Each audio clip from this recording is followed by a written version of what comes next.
Natty make we chant down Vatican now. Bang the ling bling chant down Babylon kingdom. Natty make we chant down Vatican now. Chant down Babylon kingdom. Natty make we chant down Vatican now. Bang the ling bling chant down Babylon kingdom. Natty make we chant down Vatican now. What up, y'all? It's Babylon 5 Podcast. It's your boy, Jermaine Event. I'm not sure if it sounds weird. I hear this weird echo right now. I know I was fucking around with some rough drafts earlier, and now this shit sounds fucking weird. It sounds like there's crazy ambiance, crazy fucking... No, that can't be the case. But regardless of that, welcome. Welcome to episode 165. I was originally going to call this episode, Have You Ever Met Obama? Just because the other day a coworker asked me, had I ever met Obama? They hadn't. You would imagine that if someone's asking that question that they have met Obama themselves, but no, they did not. But they were curious if I had personally ever met Obama, which I hadn't. But we're not calling this episode, Did You Ever Meet Obama? This episode is called Yay 2024, ladies and gentlemen. I was just watching, listening or watching the Drink Champs interview that Kanye they just released a new Drink Champs interview with Kanye. And Kanye is wearing a hat that says 2024, and he's like, I legally can't say anything, but basically he's saying he's gonna run for president in 2024 because he feels like what people want more than anything is him versus Donald Trump. I don't know. I never wanted that. I've never asked for that. I've never once been like, you know what would be dope? A fucking presidential race for who has say of our fucking well-being, if you will, if you believe in it. I want the choices to be Donald Trump or Kanye West. How's the best case scenario, Joe Biden? Joe. Like, I never asked for that. We're not going to talk about that much here. It's just that right before I recorded this, I was listening to that podcast, Drink Champs. So, yay, 2024 is what's happening. That interview is kind of wild from what I saw so far. He basically said Drake has been fucking Kris Jenner. Like, he talks about that a few times. It's pretty random. I always thought Drake was a pedophile, but it turns out he likes older women. In this episode, ladies and gentlemen, we're going to talk about Alexa Grasso versus Viviane Araújo, which was the main event in last night's UFC Vegas 62, as I would like to call it. And the I say the most anticipated fight card of the year, most anticipated fight. We have UFC 280.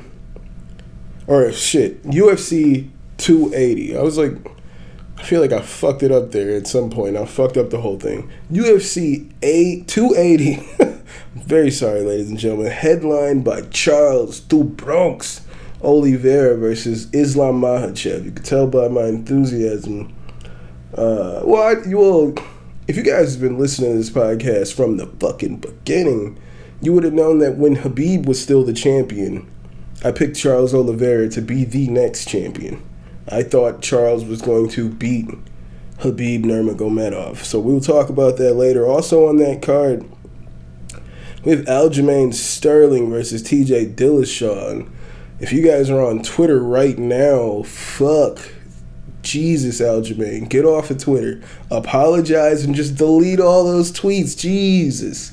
You're turning the entire MMA world against you right now. Fuck Andrew Tate. I don't even know who the fuck this guy is. I've never given this guy attention, but if his views are anything like what I'm seeing in this bullshit with Aljo, fuck that dude. And Aljo, just delete those pictures with him. Do what you can to get that shit off the internet. Like, don't agree with any opinions this psychopath is saying, but you are turning the MMA world against you. But I'm still here for you and all the Jermaines. I'm here, Aljo.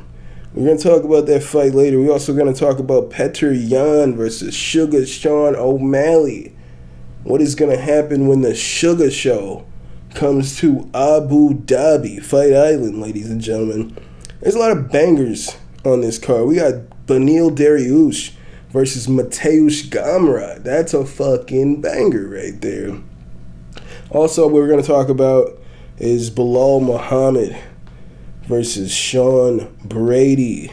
Is the hype real for Sean Brady, or is it not? And does that mean that Bilal Muhammad is now ready for a title shot himself? I don't believe. We'll talk about that in a second. But if you guys want to follow this podcast on Instagram and Twitter, it's at Babylon5Pod. You guys can email this podcast at Babylon5podcast@gmail.com. I'll leave, if you guys are watching this shit, well, anywhere, YouTube, Instagram, but I got the @ above my logo here in the video. I was like, why didn't I put some text up there? Let's try to improve as we go. If you guys are, I'll talk about my hair in a second.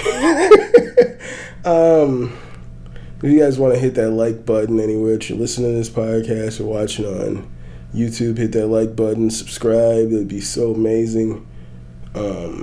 Yeah, I'd really appreciate that. Just show the world you love this podcast. Anywhere that you're listening to it, share this podcast. Let people know that they need to fuck with the Babylon 5 pod. If you guys believe me, if you guys want to watch me game, head on over to twitch.tv/Babylon5. You guys can cop some merchandise. Head on over to teespring.com/store/BOFpod-shop. And lastly, don't just be my Niji, be my patrons. Head on over to patreon.com/Babylon5pod and you can be my patron today. I say patreon.com/Babylon5pod. If I did not say that, let me just repeat it. I was like, what did I just say there? Maybe I just repeated it. Whatever. So, before we get into UFC Vegas 72, I'm sitting here with this fucking wig on here. I actually got a wig on. This is, if you guys are watching on YouTube, you probably like, what's up with this fucking dude's hair? Pardon me. And here I am. Sorry, I had to just run to the bathroom real quick. I'm drinking a lot of water lately. But if you guys are watching online anywhere, you guys are probably like, what's up with this fucking dude's hair? Yeah, it's a wig. This is actually the wig that I bought. I'm going to Denver in a couple weeks here. If you guys are long listeners to this podcast, then you know I likes Denver quite a bit, ladies and gentlemen. I likes Denver quite a bit. It's probably my favorite city I've ever been to. The vibe is just way better than anywhere I've ever been. I feel more like home. It feels more like home in Denver than I feel like at home when I'm fucking here in Milwaukee. So, I'm going to Denver for Halloween, and this is one of the wigs that I have for one of the various costumes, because as you guys should know, I'm real big on Halloween. I got a couple costumes for this. This wig here, if you guys want to know, is a part of my costume. I'm going to an Adam Sandler themed Halloween party. So for this, with this wig here, I'm going to be Little Nicky, which was one of my favorite Adam Sandler movies. But yeah, I got the whole shit. You know what I'm saying? I got the whole shit. I hooked it up. It's gonna be a pretty solid costume for at least for the Adam Sandler party. I feel like outside of the Adam Sandler party with this fucking random ass wig on, I just seem like some kind of emo kid. You know? I just seem like an emo kid.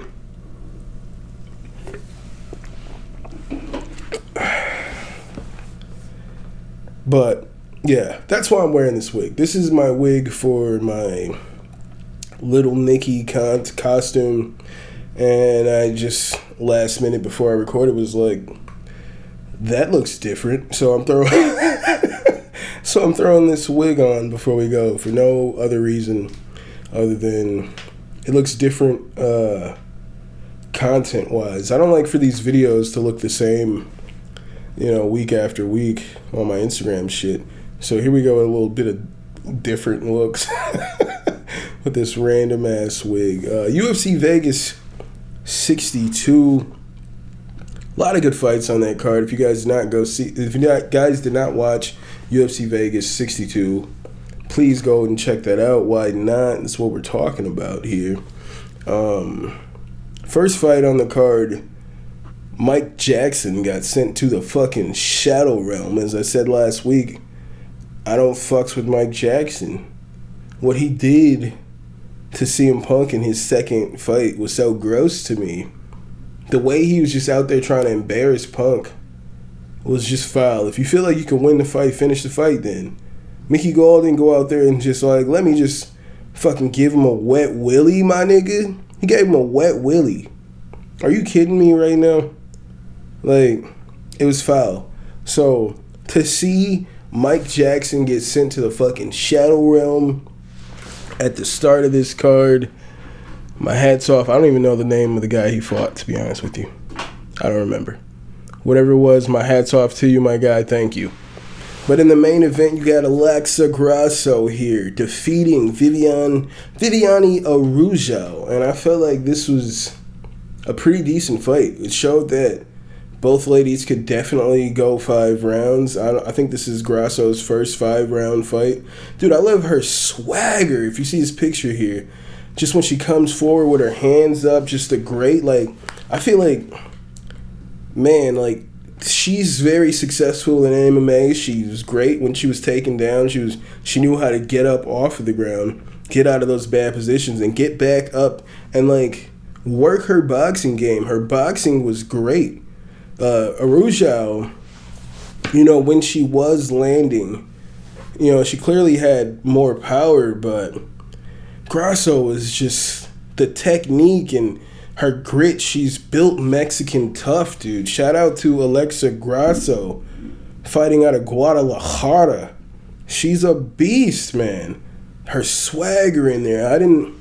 You know, she's been steadily improving since she came into the UFC here. She's on, I believe, a 4-fight win streak now against, in the flyweight division. She does not believe she's earned a title fight yet. And I would agree with that assessment. I believe she should fight the winner of next week's fight between Caitlin Chookagian and Manon Fiorot. I don't believe Chookagian, even if Chookagian is victorious in that fight, I don't believe she's itching too bad to fight Valentina Shevchenko. I don't believe she is itching too bad. But what I like the boxing. I like the quick, like, head kicks that Grasso was throwing out there. I like Grasso a lot in here. Viviane Araújo is good. Is really good. And Grasso showed her level here, man. She showed how good she's improved, how much she's improved in the grappling, defensively, offensively, able to get out of those clinching exchanges. Grasso looked amazing here. So I want to see Grasso versus the winner of Chukagian Faro next week at UFC 280. Whoever wins that fight fights Grasso. That's your reward for winning that fight is Alexa Grasso. Now, as far as Viviane Araujo, who lost, she should fight the loser of Manon Fiorot versus Caitlin Chukagian, depending on how that fight goes. Because if Chukagian just goes out there and mollywops Fiorot, then I don't believe Fiorot's next fight should be someone like Viviane Araujo. And I think it's very well possible that Chukagian, the much more experienced, the fighter who's fought more women at this level, she's fought Shevchenko. So someone who has fought women at this level could go out there and just dominate Manon Fiorot. So it's very well possible. So depending if Chukagian wins that fight, depending on how Fiorot would lose, then I don't know if I would want to see Fiorot versus Araujo. But if Chukagian loses, regardless, I would love to see Chukagian versus Araujo. Regardless, but yeah, for me it depends on how. If Chukagian wins that fight, me wanting to see Araujo versus Fiorot depends on how that fight goes. So there's ifs when it comes to that fight, but Chukagian has proven herself to be a top 5 fighter in that division, so it's not really too far-fetched to say that even if she loses here to the number 7 ranked Fiorot, that she would drop too far. I don't believe she would drop too far. And I'm not so sure that Fiorot would drop too far, depending on how that fight goes, you know what I'm saying? And we have the most anticipated fight for me, ladies and gentlemen, all year. The champion has a name, and it is Charles do Bronx Oliveira versus, he's defending his belt versus Islam Makhachev out of Dagestan. And as I said earlier in this podcast, as I said a while ago, if you guys were listening to this podcast, before Oliveira won the belt, I said that he would be the next lightweight champion. I thought that he would defeat Khabib before Khabib retired. But Khabib retired. He didn't want that smoke. I feel like he retired like days after Oliveira tweeted him. Like, Oliveira beat Tony Ferguson, then he tweeted Khabib like, yo, I think I'm here. I'm ready to fight you. I can't wait to fight you in the future. And then Khabib immediately retired. I got this picture here because with Conor McGregor, because I feel like whoever wins this fight between Islam Makhachev and Charles Oliveira might just win the Conor McGregor sweepstakes. I don't believe that if Makhachev is victorious here, that Conor wants that smoke. I don't believe that's his next fight. Conor's talking about fighting at welterweight. Is he calling out Khamzat Chimaev? He's not mentioning his fucking name, all right? He said that rat lip shit that one time, and that's just him feeling like he had to say something. But if Oliveira is victorious here, I hope he then wins the Conor McGregor sweepstakes. You also, I threw in this little image package here, Alexander Volkanovski, who is officially the backup fighter. He will fly to Abu Dhabi, he will weigh in, and if any of these gentlemen cannot make weight or for whatever reason they can't fight, Alexander Volkanovski is there to step in to fight for the lightweight champion. I mean, it's the championship. It is. I did say Do Bronx is the champion, but if you guys don't know, he did not make weight in his last fight, so the belt is currently vacant. It's up for grabs, man. Whoever could climb that ladder, rung by fucking rung, and just bring down that fucking belt, you will be the champion. If you win this ladder match, you will be UFC champion. And my pick, who does your boy pick for this fight? Obviously, I'm going with Charles Oliveira. Alright? Dude, I'm not even sure if this fight makes it out of one round, and that's not even like... It's not like that I feel like he's just so much better than Islam, but it's like from what I've been hearing from Islam, what I've been hearing from Habib was like, oh, you want to know what Charles is going to do in this fight? He's going to ride him like a horse. He was like, this man, he tapped out all these times, blah, blah, blah. He's just saying all this bullshit. All this bullshit that tells me Islam will have no reservations to go to the ground with Oliveira. Habib says he's going to ride him like a horse. He has no reservations about going to the ground. I feel like Charles is night and day. There's no comparison. He's night and day. Much better than Islam in the stand-up, all right? Islam can strike, but I don't feel like he's anywhere near the level of a Charles Oliveira. Yeah, he's got great like wrestling. But when I just watched him versus Dan Hooker, they just uploaded that on YouTube. And it's like, if he was able to get, if he was able to get Oliveira to the ground like he did with Dan Hooker in that fight, I in no way feel like you're not going to be able to just hold Oliveira there. It's not going to happen. It would never happen. And he just fucking Kimura'd my nigga. It was like this, like, it was like Hooker had no answer for that. It's not going to be the same. I don't feel like he's ever really faced somebody with the jiu-jitsu acumen of a Charles Oliveira. So I feel like because of that, because he doesn't respect the skill of Oliveira on the ground, he will be finished.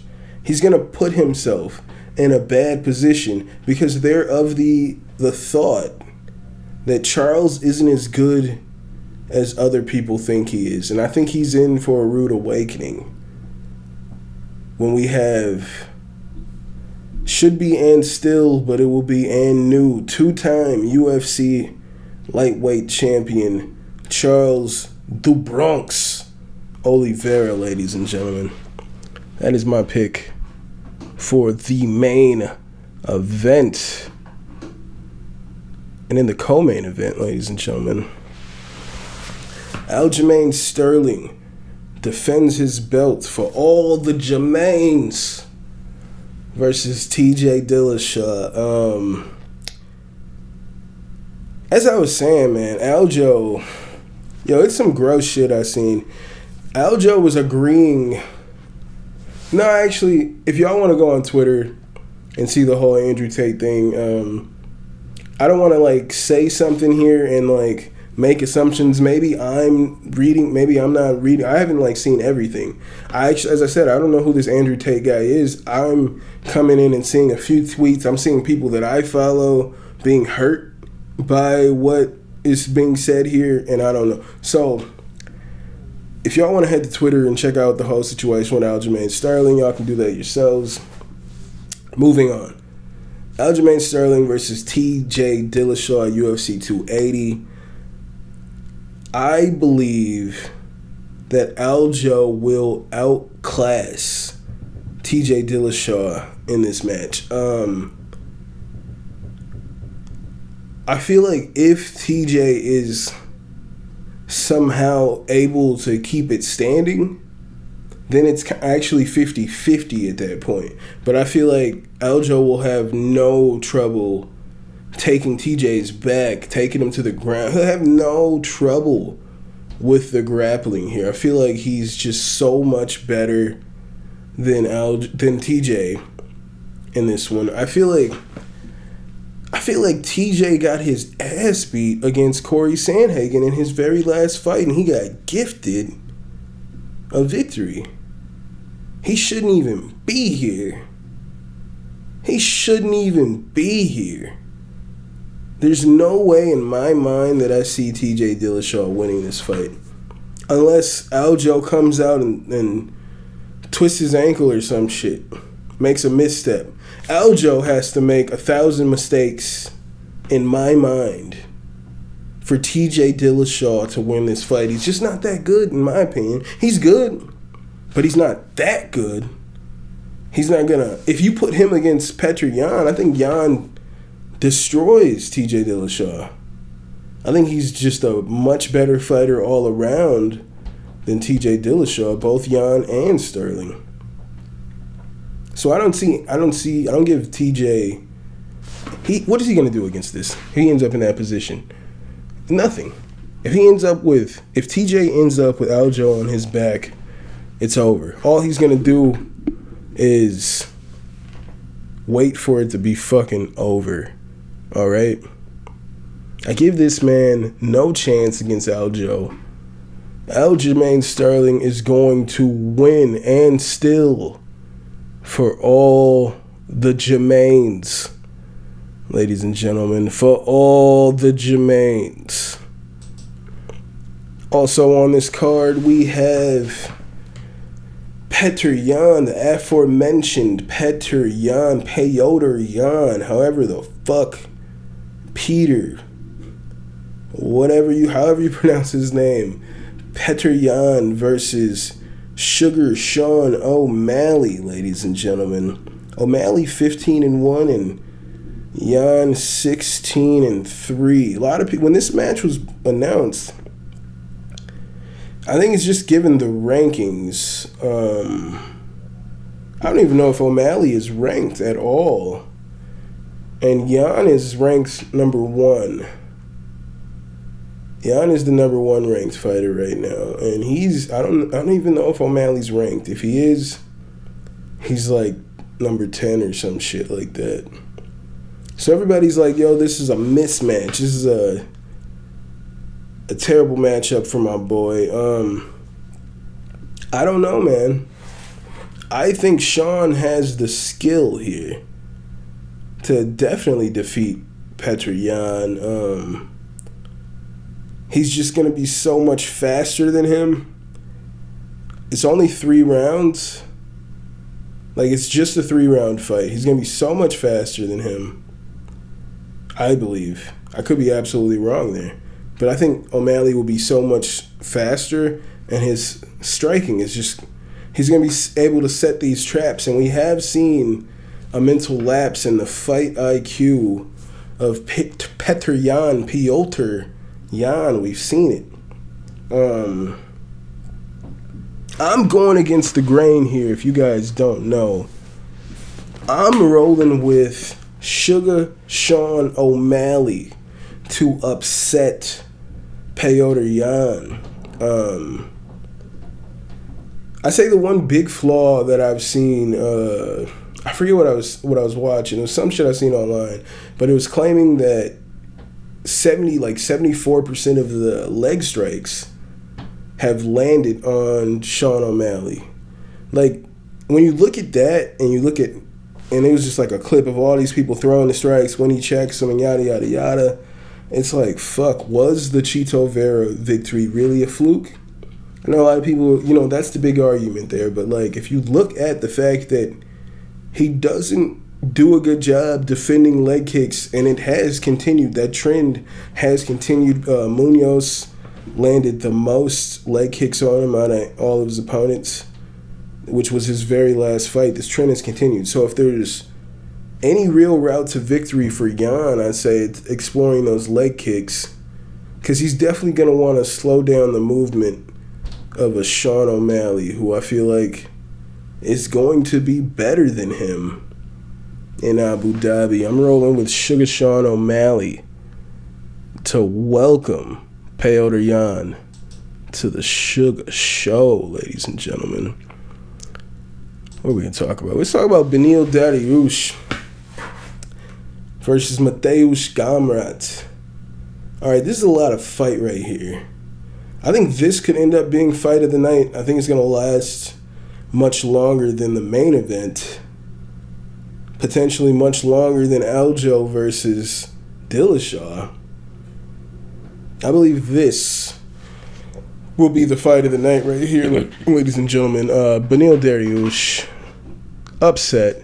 Thought he was going to be the backup fighter for the main event, but turns out that the backup fighter is Alexander Volkanovski.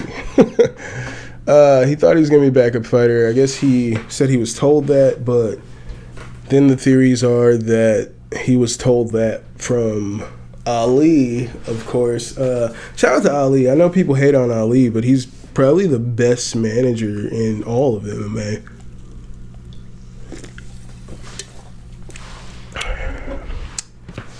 But here we have Mateusz Gamrot versus Beneil Dariush.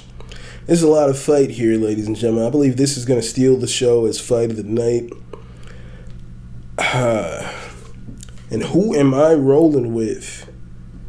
Rest in peace to Bob Saget. Who you rolling with? Bob Saget, the illest motherfucker in a cardigan sweater. Who am I rolling with? And Mateusz Gamrot versus Beneil Dariush.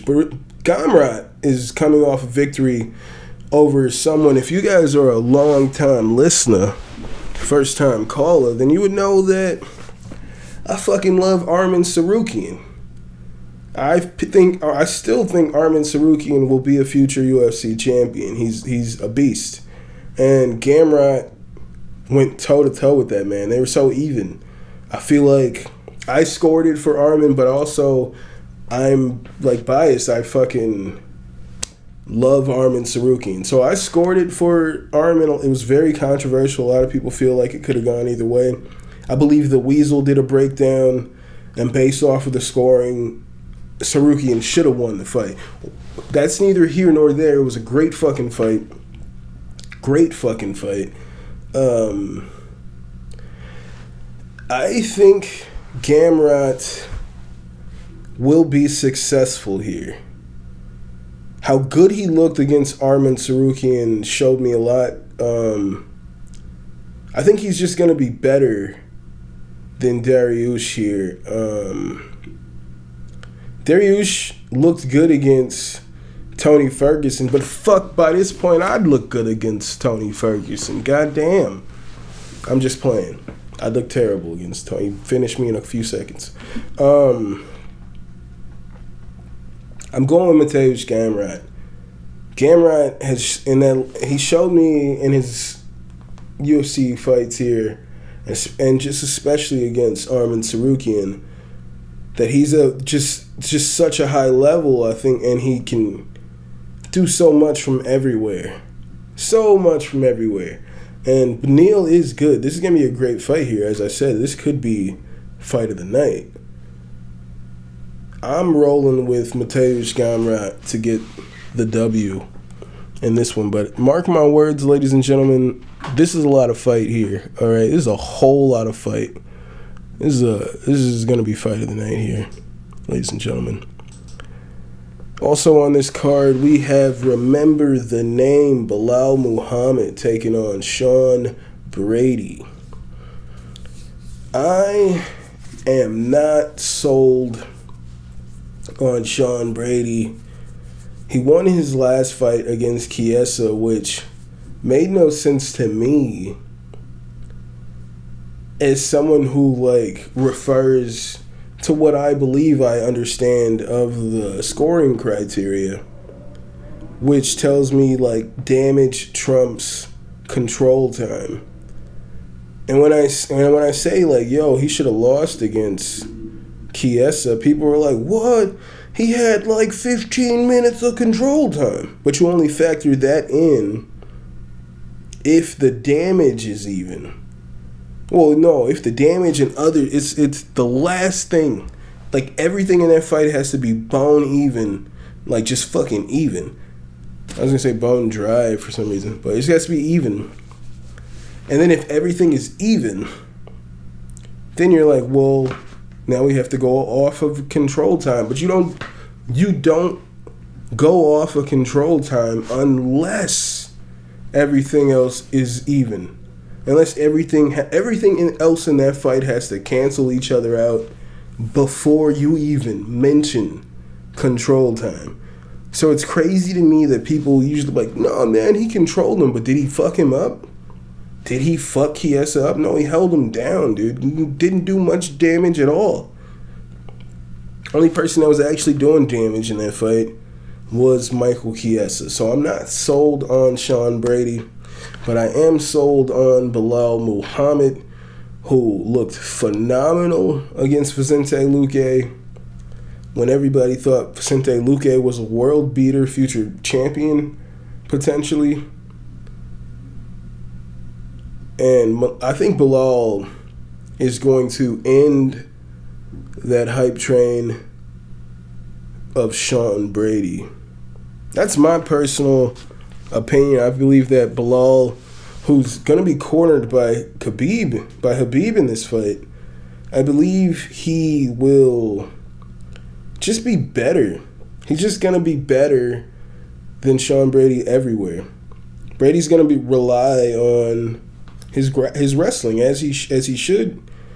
It's his bread and butter. Why wouldn't you go back to what you're good at? But I just believe Belal will have enough skill to not shut down his offensive wrestling and put Brady into some uncomfortable positions, and Brady will receive his first loss here.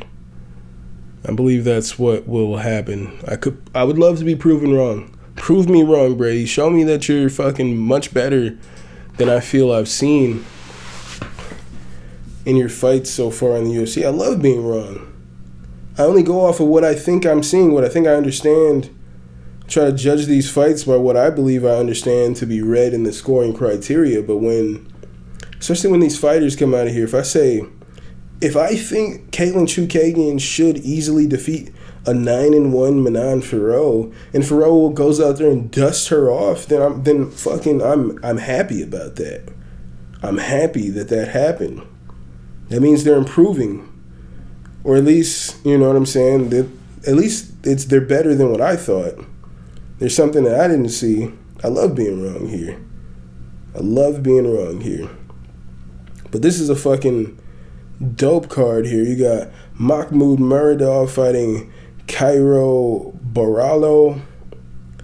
That's gonna be a banger. Muhammad Makayev versus Malcolm Gordon. I think I meant to talk about Muhammad Makayev and then that Muhammad Muradov fight. They're back to back. You got two Muhammads. You got three Muhammads on one card. I guess they are in Abu Dhabi. It's a lot of Muhammads. Oh yeah, they do, because they're right over there. This is all the Muslim sounding names are here. You got Abubakar Nurmagomedov versus Omar Gadziev, Armin Petrosyan, Magomed Mustaev. They're all here, ladies and gentlemen. The gang's all here for UFC 280 coming out of Abu Dhabi. Should be a great card. This card is stacked. Alright, it's fucking stacked. I'm hyped for this card. I probably won't watch it live. It's like an early morning card. What time? If you guys are hearing that for the first time, you're welcome. But this is an early card. The prelims start at 9 o'clock in the morning, because it's in Abu Dhabi, and the main card starts at 1 p.m. So I very well likely could miss this entire card live. So I probably won't be live tweeting. I'll be pretty busy.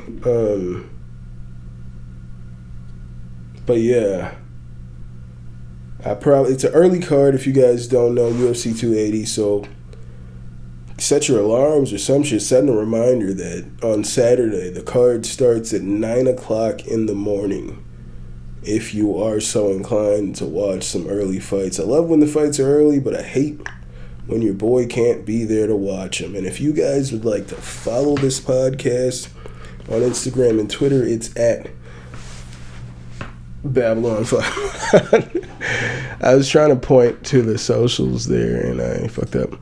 I was like, when I end, I'm just going to throw that picture up there. If you guys want to check out Still Bitter on all streaming platforms, go ahead and check it out. It looks just like that face.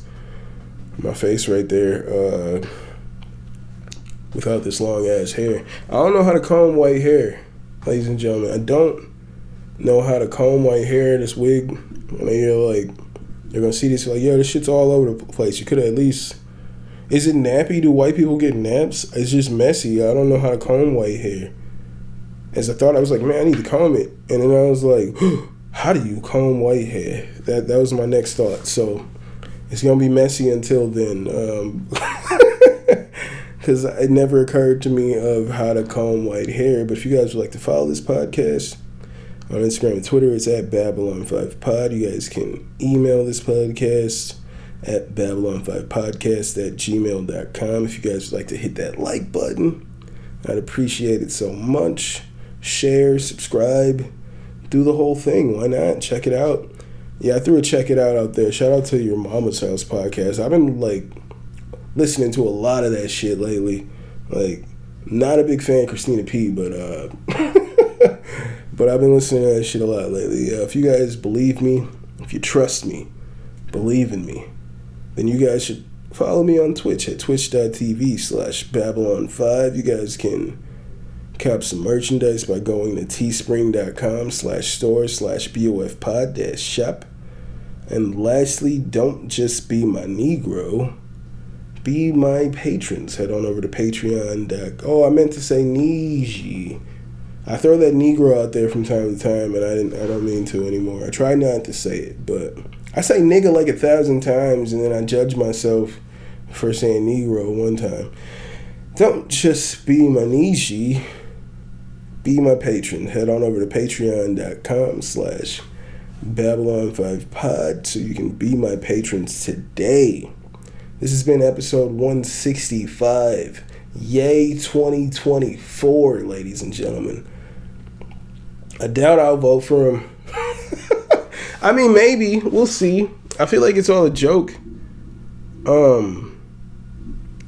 If it somehow actually came down to Trump versus Ye, if that was the unfortunate truth where either one of them niggas might be the president, then I might have to vote for Ye. I might have to vote for Ye, but I really hope it don't come down to that. That would really grind my gears if that was the option there. But I'm going to go ahead and get out of here. I hope you guys are taking care of yourselves and each other. And I'll see you when I see you. I'll holla. Chant down Babylon kingdom, that he make we chant